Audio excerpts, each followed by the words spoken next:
ভয় পেও না, এর থেকেও খারাপ অবস্থা তোমাদের হতে চলেছে পরীক্ষার হলে যদি তোমাদের এইরকম একটা ফিগার চলে আসে।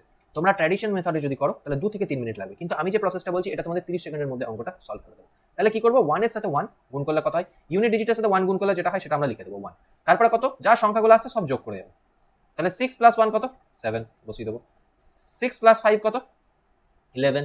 হাতে রইলো কত, 1 বসালাম, হাতে রইলো 1। তাহলে এই একটা কোথায় যাবে, তারপরের সংখ্যা। তার মানে কি 6 প্লাস 5 হলো 5 প্লাস 4, 5 প্লাস 4 কত, 9, 9 প্লাস 1 10, 10 মানে কত 0, হাতে কত রইলো 1। তাহলে একটা কোথায় বসবে, লাস্ট ডিজিটের সাথে এই 1 গুণ করবো, কত 4 ইন্টু 1 4, 4 প্লাস 1 কত 5, মানে কত বসে যাবে 50171। ঠিক তেমন এইটা কত হবে, 2 ইন্টু 1 কত 2, তারপরে কত 8 প্লাস 2 10, 0 হাতে রইলো ক্যারি 1।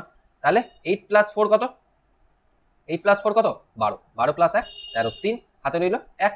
আবার কত 9 প্লাস 4 13, 13 আর 1 14, 4 হাতে রইল 1। তারপরে কত 9 প্লাস 2 11, 9 প্লাস 2 11, 11 প্লাস 1 12, 12 এর 2 হাতে রইল 1।